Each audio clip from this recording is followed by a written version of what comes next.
அனைவருக்கும் வணக்கம். This is Anandamurthy from Evergreen Garden Channel Coimbatore. So in this video we are going to look at the Zener diode and the Zener breakdown. So what is the difference between the normal PN diode and the Zener diode? The major difference is heavily doping. When you compare with the normal PN diode, you know that PN junction diode. When you compare with the PN junction diode, the doping concentration is more in Zener diode, heavily doping. So normally the depletion is less than 10 power minus 6 per meter. Because of heavily doping, the voltage induced in the depletion is 10 power 6 voltage per meter. But for in the order of micro thickness, it may be 5 volt, 7 volt like that. So because of the heavily doping, the voltage induced in the depletion layer is comparatively more than the normal PN junction layer. So that is a difference. Then the symbol of the Zener diode, that breakdown voltage is called as a Zener breakdown voltage. Symbol is represented, there is a minor changes in the symbol. I will explain with the characteristics. Reverse current suddenly increases at breakdown voltage. So normal, in case of Zener diode, the forward characteristics is similar to normal diode. So these are around 0.7 or 0.3. So it depends upon the type of material. The forward characteristics similar to the normal PN diode. What will happen in the reverse biasing? In the reverse biasing, we increase the voltage, the current also increases. At down stage, the current will increase suddenly. So this is called VZ, breakdown voltage. There is a two type of breakdown in the diode. One is avalanche breakdown and another one is Zener breakdown. So avalanche breakdown normally occurs in the normal diode, PN diode. What is avalanche breakdown? So avalanche breakdown, because of the high kinetic energy of the electrons, minority carriers hit the junction. Because of the doping level is not heavy, so kinetic energy of electrons damages the diode. So the normal diode, avalanche breakdown takes place because of the diode permanently damaged. So there is a difference. But Zener breakdown occurs because of heavily doping. Because of heavily doping, more voltage is induced in the junction, that electric field pull down the electron from the valence electrons. So because of the high electric field takes place, because of heavily doping, that electric field creates more ions. That means pull down the electrons from the valence electrons. So automatically, normal atoms, the valence electrons will be pulled down from the atoms. Then more amount of charge carrier takes place, the current increases suddenly. And otherwise, because of the more doping, the rubbing of electrons takes place. So because of that also, the breakdown occurs. So there is difference between the Zener breakdown and the avalanche breakdown. The breakdown due to the high electrical potential at the reverse biasing junction, the electrostatic force is called Zener breakdown because of the rubbing of electrons. But normal diode, the diode damages permanently in the breakdown, but it can operate in the breakdown. There is a two currents. Normally, any diode having rating, power maximum, P max, maximum power rating. For example, 2 watts like that, 3 watts. So you know that power maximum is equal to VZ max. VZ into IZ max, maximum current. Therefore, maximum possible current in any Zener diode, this IZ max, maximum possible current IZ max equal to P max divided by VZ. For example, what will be the maximum possible current? Example, this is I max.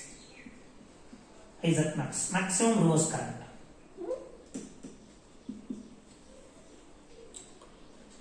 Then if the diode is less than the minimum current, the diode will not maintain the constant voltage. For example, if you see this, when the current is in this level, so this is the minimum current.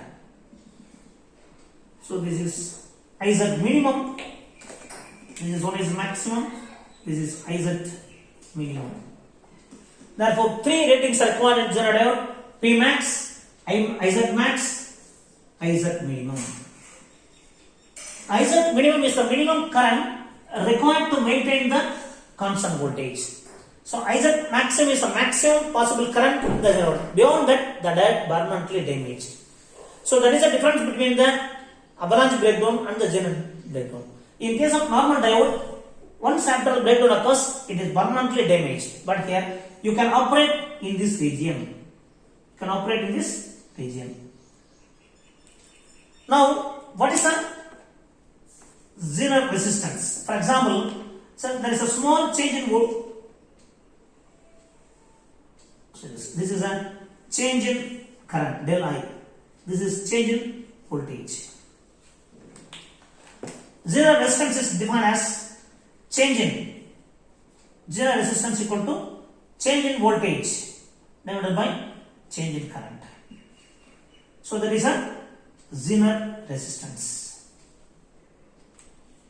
So therefore, the Zener diode will maintain a constant voltage beyond this breakdown, so that will be used for a voltage regulator.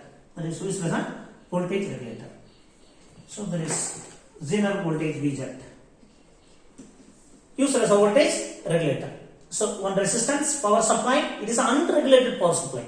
The voltage may increase or decrease. So after that we are connecting a Zener diode. The Zener diode will have a constant voltage after this. Any diode, for example, the diode may be a 9 volt, or it may be a 12 volt, or it may be a 6 volt. So that will maintain that voltage to the load. So that's why the Zener diode used as a voltage regulator. Since it can operate at the Zener voltage, breakdown voltage, the current will increase, but the voltage is maintained constant. Now we will go a simple problem. It is asked in the previous question. Hope this characteristic is very important. Can you able to understand? Now there is a simple problem which is given in 2011, in the year of 2011. So one resistance with the 250 ohms,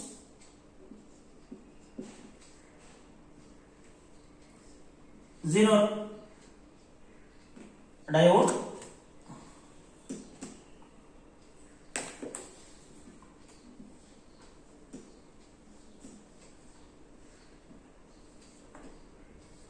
with the load of 1 kilo ohms. The input is 20 volt is given. The Zener voltage is given as 12 volt. VZ equal to 12 volt. The Zener voltage is given as a 12 volt.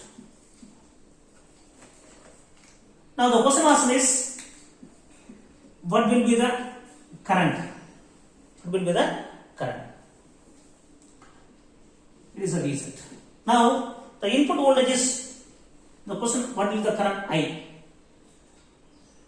The voltage VZ is given as a 12 volt. Given input voltage is 20. So based on the voltage regulator principle, the diode will regulate the 12 volt. Therefore, I is equal to input voltage Vin minus Vz divided by this resistance is called as series resistance Rs. Series resistance Rs.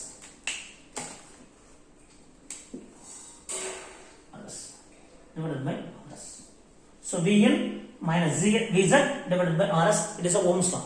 Now Vn equal to 20 minus 15 is the Zener voltage given. So problem is given as a 15 voltage. The problem is given with a 15 voltage in the examination.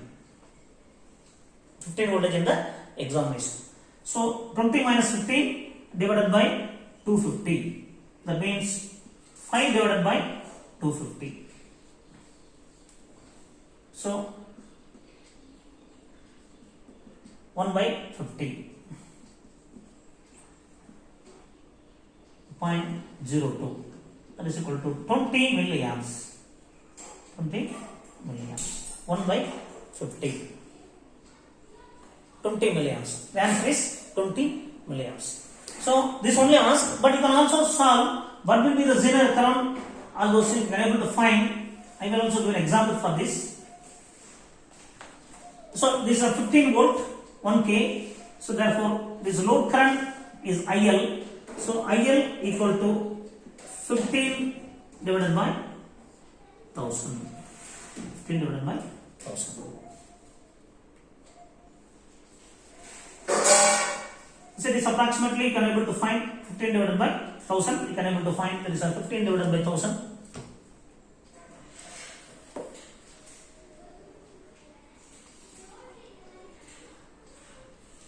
The 15 milliamps.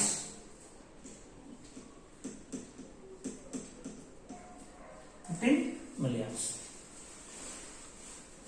Now, the total current is 20 milliamps. You already find that is I is 20 milliamps.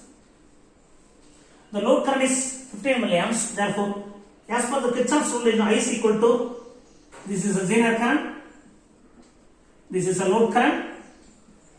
Therefore, the final I is equal to Iz plus IL. Therefore, Iz equal to I minus Iz IL. So 20 minus 15, 5 milliamps flows through the Zener diode. 5 milliamps flows through the Iz is 5 milliamps. Iz is equal to 5 milliamps. So from the Ohm's law, you are finding input minus Vz divided by 250. You will find the initial current. Then you can find the load current. Then what will be the Zener current? But actually in problem, this only asked. But next time, this type of problem asks, what will be the Zener current? Therefore, if the Zener current, these are 5 milliamps. If the Zener current is less than the rating, for example, Zener current given us a 1 milliamps, if it must be above 1 milliamps. So in this way, you can able to solve the problem. So this circuit is used as a voltage regulator. Sometimes you may be asked to find series resistance. Sometimes you may ask to find series resistance.